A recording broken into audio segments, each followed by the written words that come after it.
प्रांशी राठौर और आप देख रहे हैं नेक्स्ट 9 न्यूज। जैसा कि आप जानते ही हैं कि इस वक्त महाराष्ट्र में सियासी संकट देखने को मिल रहा है। बीते लंबे वक्त से ये सियासी संकट गहराता ही जा रहा है।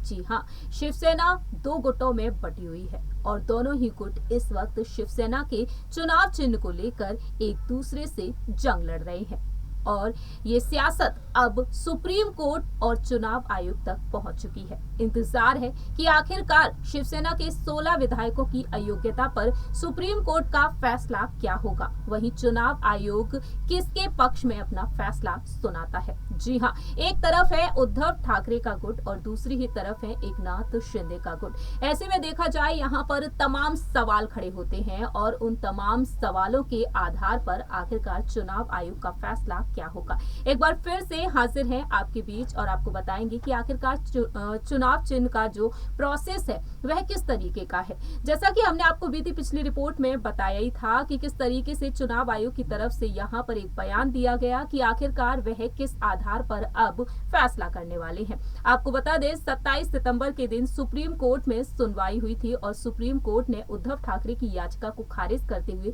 चुनाव आयोग को जिम्मेदारी सौंप दी है कि शिवसेना के असली चुनाव चिन्ह पर वह अपना फैसला सुनाए।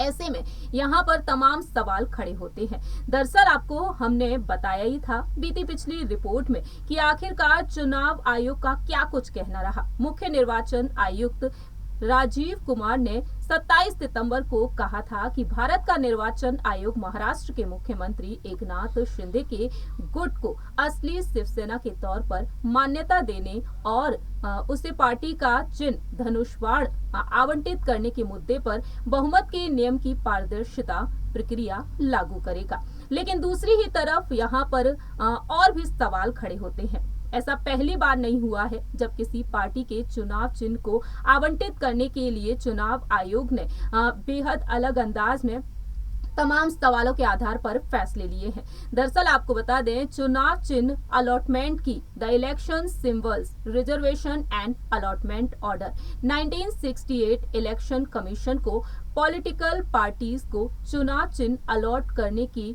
पावर देता है, जिसके तहत इलेक्शन कमीशन के पास तकरीबन 100 के करीब फ्री सिंबल्स रहते हैं जो किसी भी पार्टी को अलॉट नहीं किए गए होते हैं और इन सिंबल्स में किसी भी नए दल को चुनाव चिन्ह दिया जाता है। हालांकि कोई भी दल अगर अपना चुनाव चिन्ह खुद यहाँ पर चुनाव आयोग को देता है या फिर वह किसी भी पार्टी का चुनाव चिन्ह नहीं है तब सिंबल भी उस पार्टी को अलॉट किया जा सकता है। लेकिन दूसरी ही तरफ आपको बता दें यहाँ पर सवाल ये खड़ा होता है कि आखिरकार यहाँ पर चुनाव चिन्ह पर जो घमासान मचा हुआ है, चुनाव आयोग के पास जो पावर है उस पावर के तहत आखिरकार यहाँ पर किसके समर्थन में फैसला लिया जा सकता है। शिवसेना दो गुटों में बटी हुई है। बहुमत के आधार पर देखा जाए तो यहाँ पर बहुमत सबसे ज्यादा शिंदे गुट के पास नजर आता है। ऐसे में दोनों धड़ों के पास अगर समर्थन एक जैसा है तब ऐसे में चुनाव आयोग सिंबल को सीज कर सकता है। विवाद जल्दी नहीं सुलझता है। ऐसे में चुनाव आ जाते हैं तो चुनाव आयोग दोनों दलों को किसी और या फिर टेम्परेरी सिंबल्स पर चुनाव लड़ने के लिए कह सकता है।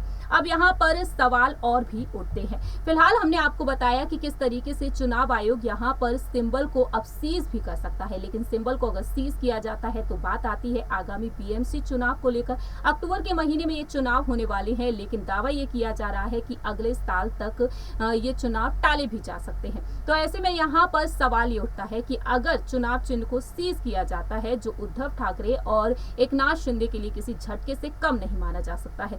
ऐसे में ये चुनाव चिन्ह दोनों ही गुटों में से किसी को नहीं मिलता है और यहाँ पर काफी ज्यादा मुश्किलें बढ़ती हुई नजर आती हैं उद्धव ठाकरे और एकनाथ शिंदे की। लेकिन आपकी क्या राय है ये आप बता सकते हैं कमेंट सेक्शन में। आखिरकार यहाँ पर चुनाव चिन्ह किसको मिलना चाहिए, इस पर आप अपनी राय रख सकते हैं। आपको बता दें शिवसेना दो गुटों में बटी। 40 विधायकों ने बगावत की उद्धव ठाकरे के साथ। बाला साहेब ठाकरे जी ने इस पार्टी का गठन किया था। विरासत में ये पार्टी उद्धव ठाकरे को मिली, लेकिन एकनाथ शिंदे के पास इस वक्त बहुमत ज्यादा है। जी हाँ, विधायक उनके पास हैं, पार्षद हैं, सांसद हैं और लगातार यहाँ पर कई ऐसे नेता हैं उद्धव गुट के जो कहीं ना कहीं अब शामिल होते हुए भी दिखाई दे रहे हैं। इस रिपोर्ट में इतना ही। बाकी की तमाम अपडेट्स के लिए देखते रहिए नेक्स्ट 9 न्यूज।